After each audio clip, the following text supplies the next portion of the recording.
어때요? 오늘 본문 말씀이 꽤 마음에 드십니까? 자, 하나님이 말씀하셨으니까 나는 너를 눈에는 눈, 이에는 이 봐주지 않을 거야. 이렇게 우리가 오늘 나에게 주신 말씀, 눈에는 눈, 이에는 이. 자, 혹시 이 문장을 들어보신 적이 있으신가요? 한 번쯤은 좀 들어보셨을까요? 우리가 보통 영화, 드라마에서도 여기 한 장 넘겨보시면 제가 이런 영화가 또 있더라고요. 눈에는 눈, 이에는 이. 이런 영화가 있더라고요. 난 들어봤다. 혹시 난 눈에는 눈, 이에는 이 들어봤다. 좋습니다. 좋습니다. 자, 안 드셨지만 다 들어보셨을 걸로. 야, 안 들어보신 분 안 들어봤다. 나 태어나서 처음 듣는다. 이거. 그런 얘기가 있어요. 하느님. 이게 눈에는 눈. 저 사람이 나를 눈을 때렸으면 나도 눈을 때려야 돼. 이런 말이 있어요. 똑같이 갚아주리라. 그러니까 그런 영화가 있고 또 최근 제가 더 글로리라는 영화를 다 봤어요. 다 봤는데 몰아서 그 유튜브에 1시간 요약 아시나요, 여러분? 저는 그 8편짜리를 1시간 요약 때리는 거 너무 좋아해요. 그래서 중요한 부분만 계속 보는 걸 되게 좋아하는데 거기에서도 이런 얘기가 나오더라고요. 한 피해자가 가해자들에게 복수를 할 때 나레이션으로 이렇게 나와요. 눈에는 눈, 이에는 이, 때릴 때는 때릴 것이요, 배울 때는 배울 것이요 하면서 너무나 정당한 거 아닙니까? 이러면서 이렇게 딱 얘기해요. 송혜교가 이렇게 얘기해요. 제가 말하니까 분위기가 없는데 송혜교가 약간 좀 분위기 잡으면서 이렇게 얘기를 하거든요. 자, 이 말이 성경에서 사실 성경 이전에서도 있긴 했는데 성경에 나온 그것도 하나님의 명령으로 나온 이야기였다는 거 혹시 알고 계셨나요? 뭐 알고 계셨다는 분들 모르겠어요 하는 분들도 있어요. 좋아요. 그래서 상관없어요. 자, 그렇다면 우리가 이렇게 한번 이 말씀대로 하나님은 넘겨볼까요? 하나님은 정말 이렇게 다른 사람의 눈을 상하게 했으니 이자의 눈도 뽑아라 하신 것처럼 누가 내 숙제를 망가뜨리면 나도 네 거 그냥 부셔버리거든. 누가 나를 때리면 나도 그냥 때려버려 그냥. 똑같이 갚아주는 하나님은 복수의 하나님인가? 우리가 한번 질문해봐야겠죠. 우리가 이런 율법, 방금 내 띄인 것 같은데 저 지금 방금 높이 뛰었던 것 같아요. 부끄럽네요. 제가 보통 오전 설교할 때는 조금 이렇게 거룩한 공예배다 보니까 거룩하게 하다가 오후 예배 내가 고삐 불린 망아지처럼 목사님이 자제하라고 하셨는데 목사님이 저 보고 강단에서 그렇게 저렴한 표현 쓰시고 자제하고 있어요. 그래서 자제하고 있어요. 자, 하나님은 과연 복수의 하나님이신가? 여러분들이 그만 오셔야 넘어가요. 자, 근데 우리가 두 가지를 좀 살펴봤으면 좋겠습니다. 우리가 그런 율법들이나 우리 성경에 나온 레위기의 율법들, 출애굽기의 율법들을 보면 뭐 이런 말들이 다 있나 싶은 것들이 간혹가다 있어요. 근데 왜냐하면 당연해요. 2000년 전 사람들이 살던 시대와 우리가 살던 시대랑은 기준이 되게 많이 다를 수밖에 없고 시대도 그들이 생각하는 문화도 다 다를 수밖에 없어요. 혹시 요새는 미의 기준이 뭘까요? 미의 기준? 미의 기준?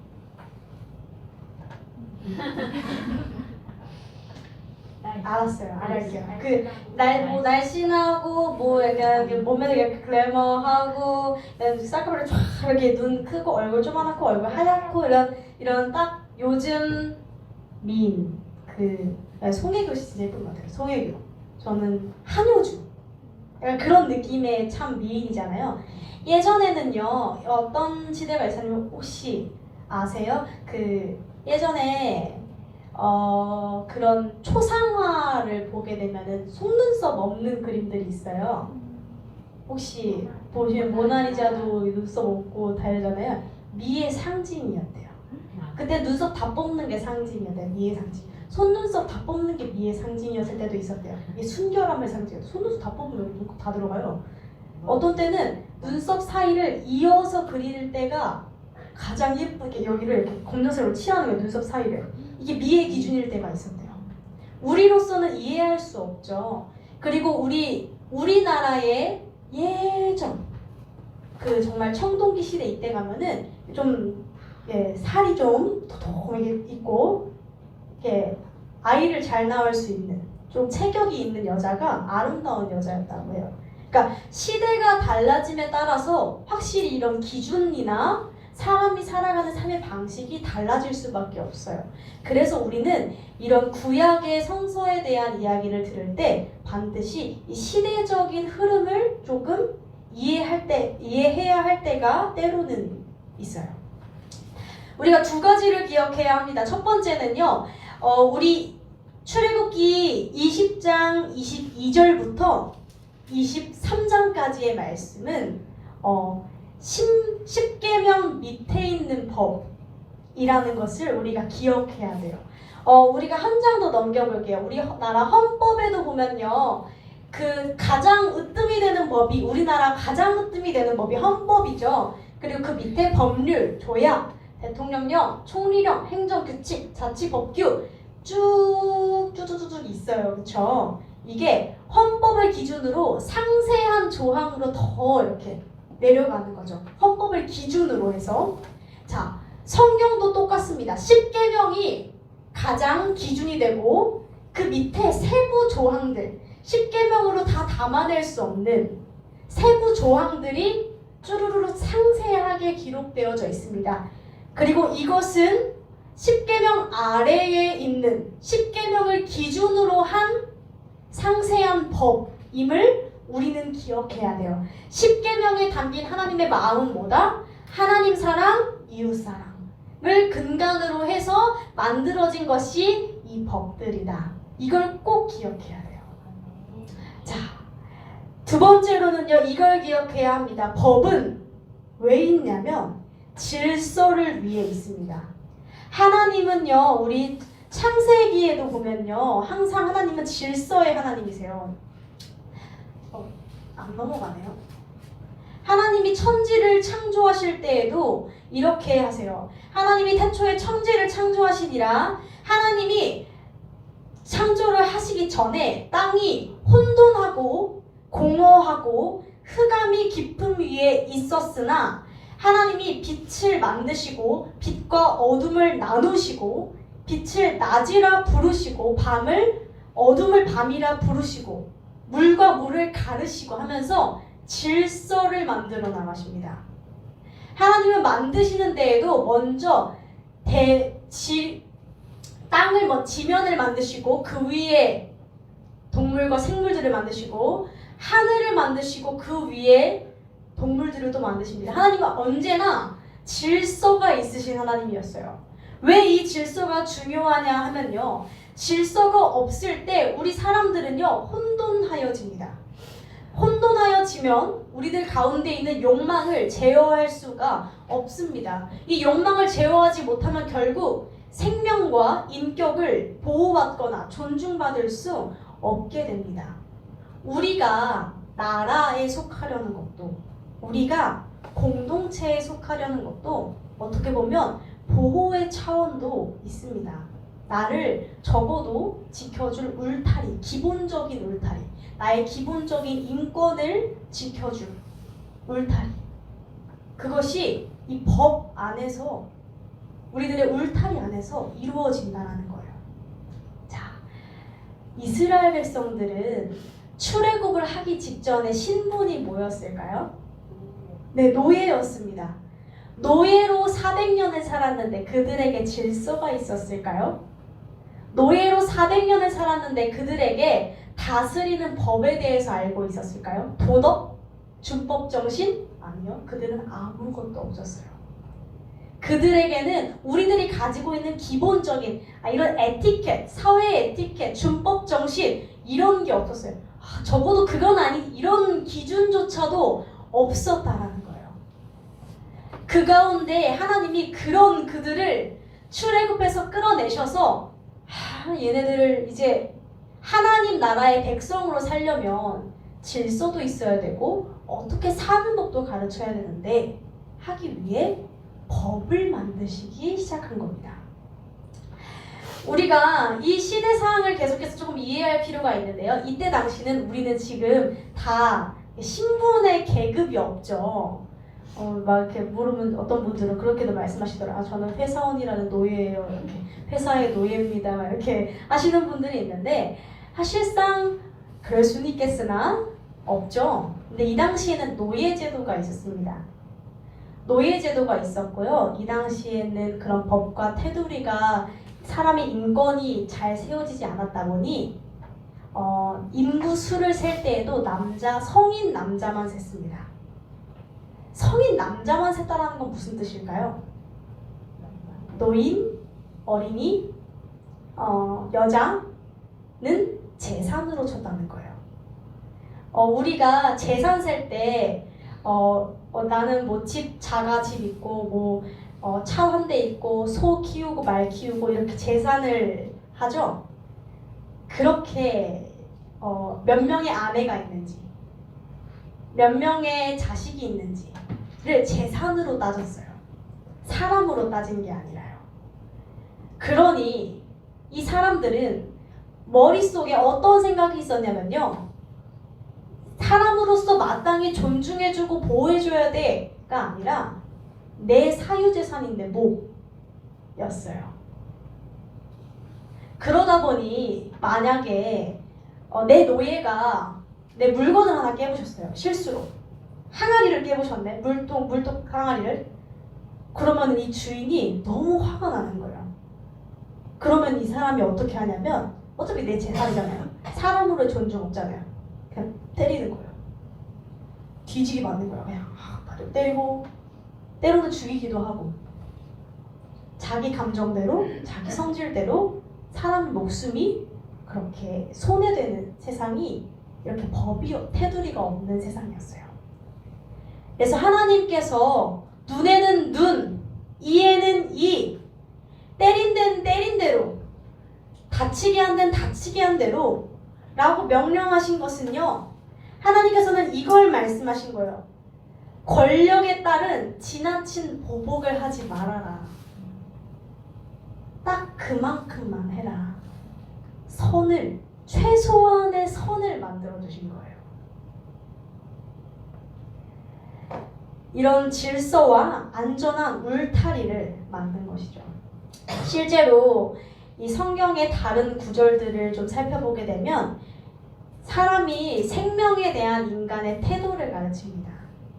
하나님께서 말씀하세요. 사람을 쳐 죽인 자는 반드시 죽일 것이니. 이것은요. 하나님께서 사형제도를 적극 지지하신다가 아니라 그렇게 강하게 해서라도 그 살인죄를 무겁게 치르시겠다라는 하나님의 의지예요. 또한 우리가 보게 되면 이런 것도 있어요. 하나님께서 고의로 죽인 사람, 고의가 아닌 사람들에게는 도피처도 마련해 주십니다. 도피처가 있어요. 그리고 또 하나님은 종들을 자유롭게 해줄 수 있도록 6년만 그렇게 자신의 돈을 갚을 때까지만 하고 7년째에는 안식할 수 있도록 떠나갈 수 있도록 이렇게 해줍니다. 연약한 이들의 생명을 보호합니다.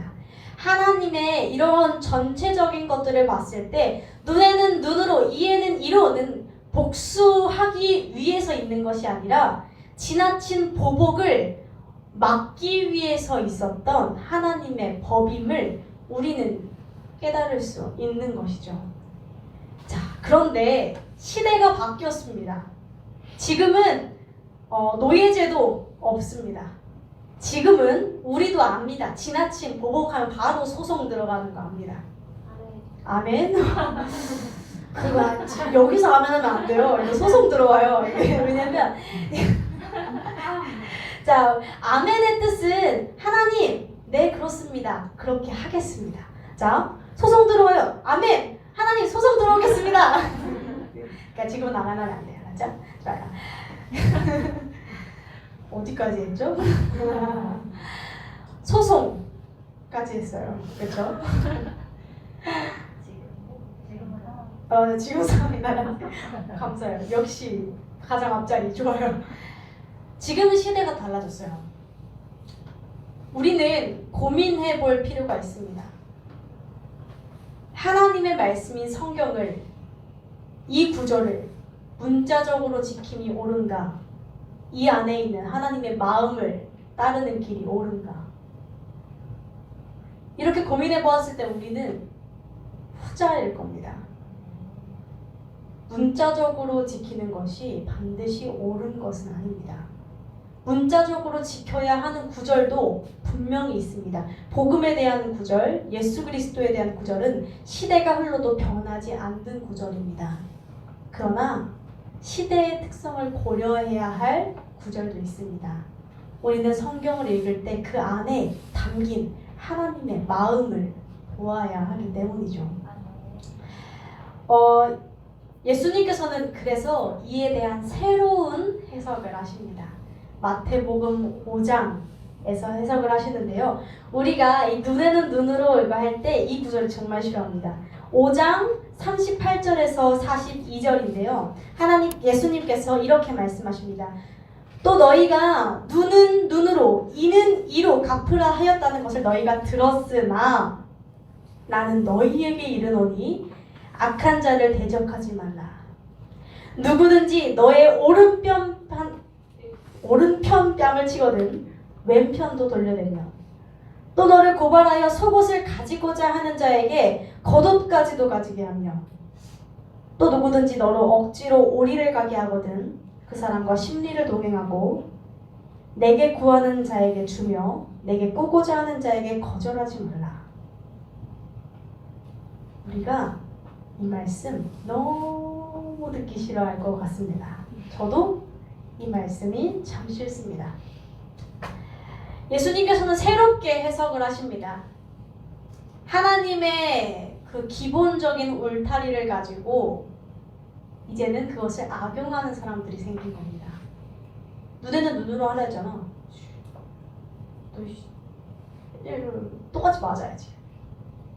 악용하는 이들을 두고 예수님께서 다시 한번 해석해 주십니다. 거기에 담긴 마음은 그게 아니야. 나는 너희에게 이르노니 악한 자를 선하게 대하라. 그리고 예수님은 그의 본을 보이셨습니다. 십자가로. 우리의 손해를 보복하지 않는 방향으로 나타내라. 우리는 때로 이 명령을 받아들이기가 참으로 힘듭니다. 저조차도 아마 너무나 힘들 것 같습니다. 그러나 한편으로는 이러한 도전이 우리가 받은 구원에 깊이를 더하게 합니다. 손해를 보복이 아니라 그럼에도 불구하고 내가 선하게 대하고 용서하려 했을 때 그때에야 우리는 예수님의 용서가 구원이 쉽지 않았음을 발견합니다. 마치 이런 것이죠. 우리 조금 전 점심 식사를 할 때 사모님이 엉엉 울었습니다. 왜 울었는가? 이제 사모님의 어린 시절과 목사님의 젊은 시절을 떠올리시면서 참 이렇게 죄송스러운 마음과 이런 것들이 있었던 것 같습니다. 제가 이제 사모님께 가서 이렇게 말씀을 드렸습니다. 그래서 저 같은 딸을 낳으셨잖아요. 그래서 저처럼 말괄량이 딸을 키워보시니 어떠셨어요? 했더니 더 우시더라고요. 그러니까 그런 얘기가 있잖아요. 결국 부모의 마음은 자녀를 키워봐야 한다 라는 이야기가 있는 것 같아요. 근데 저는 아직도 부모님 마음 몰라요. 저도 아직도 아이를 안 낳아가지고. 결국 사람은 내가 그대로 해볼 때에야 비로소 나에게 베푼 은혜가 얼마나 귀하고 값진 것이었는 줄을 알게 됩니다. 우리가 예수 그리스도를 따라 걷는 길은요, 하나님의 영광을 위한 길이고 이웃을 위한 길이지만 또 한 번 더 생각해 본다면 나의 구원에 깊이를 더하는 길일 겁니다. 저는 많이 느낍니다. 사역을 하고 나서야 비로소 예수님이 이런 시선을 가지셨었겠구나. 나를 향한 시선 라는 걸 깨닫습니다. 우리 여러분도 같을 거라 생각합니다. 우리가 삶을 살아가는 가운데 그 말씀을 실천해 보려는 그 노력, 몸부림, 그것이 있을 때 비로소 하나님이 나에게 베푸셨던 그 용서와 은혜와 사랑이 거저줄 만한 것이 아니었고, 내가 정말 예수 그리스도의 정말 대못을 박은 사람이었음을 깨닫게 될 것입니다. 우리에게 있어서 이 눈에는 눈, 이에는 이, 이것에 담긴 마음은 어쩌면 이런 마음일 겁니다. 하나님의 마음으로 나에게 주어진 자녀와 나에게 주어진 가족과 부모님과 손님과 부하 직원을 대하자는 겁니다. 나의 자녀는 나의 소유물이 아닙니다. 나의 부모님은 내가 함부로 해도 되는 대상이 아니라는 겁니다. 나에게 맡겨진 부하 직원들, 저에게 맡겨진 성도님들은 그저 그런 취급을 받아도 될 사람들이 아니라는 겁니다. 내 사람들, 내 직원들이 아니라는 겁니다. 나에게 붙여주신 손님은, 나에게 붙여주신 친구들은 내가 마음대로 휘둘러도 될 대상이 아니라는 겁니다. 하나님 소유인 그것을 기억하고 그들을 그에 맞는 하나님의 자녀로 대할 필요가 우리들에게 있다라는 것이죠. 그렇기에 우리가 이러한 태도로 가정을 꾸리고, 믿음의 가정을 꾸리고, 이러한 태도로 믿음의 직장을 꾸리고, 이러한 태도로 믿음의 학교 생활을 꾸려나가는 그런 저와 여러분이 되었으면 좋겠습니다. 우리 이 시간 함께 잠시 기도하기를 원합니다.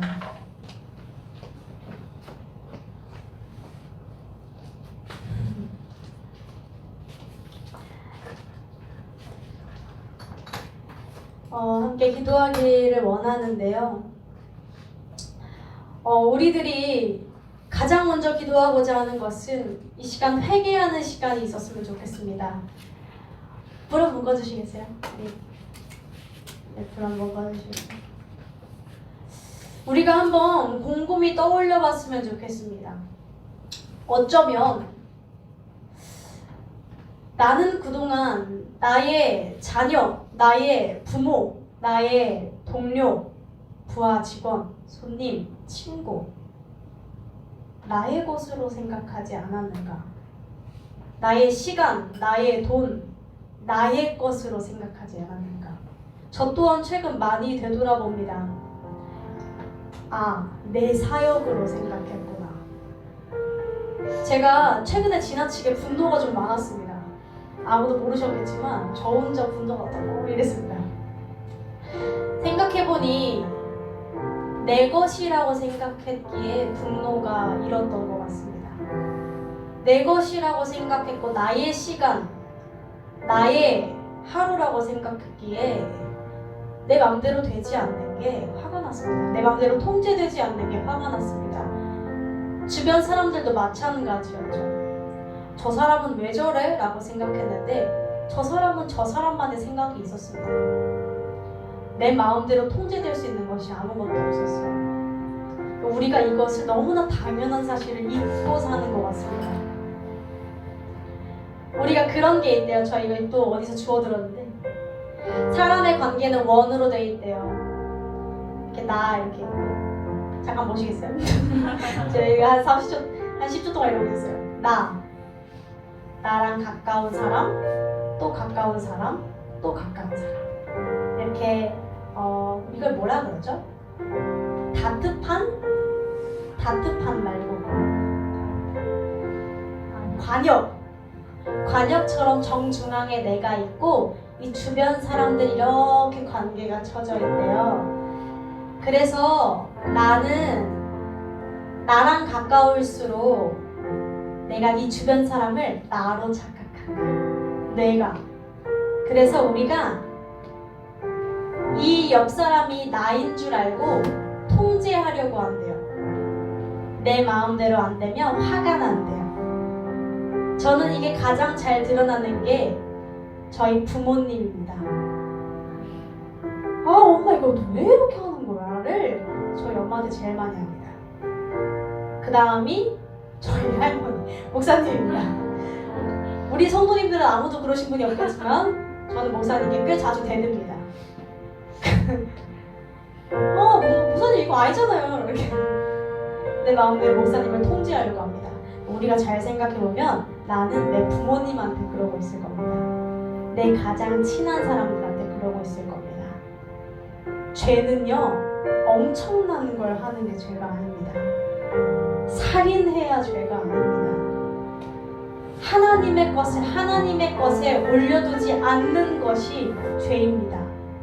나 자신을 하나님의 것으로 올려두지 않고, 내 가족을 하나님의 것으로 올려두지 않고, 나의 교회를 하나님의 것으로 올려두지 않고, 나의 시간을 하나님의 것으로 맡기지 않았을 때에 어디선가 삐그덕거리기 시작합니다. 왜죠?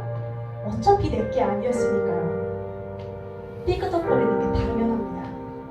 우리가 이 시간 기도하실 때요, 어그러져 있었던 나의 것이라고 착각했던 것들, 우리 각자 마음 안에 있는 것들, 그것이 물질이 되었든 시간이 되었든 가족이 되었든 나 자신이 되었든 친구들이 되었든 그 누가 되었든 간에 내가 하나님의 것을 나의 것이라고 주장하고 있었다면 우리가 이 시간 함께 회개하기를 원합니다.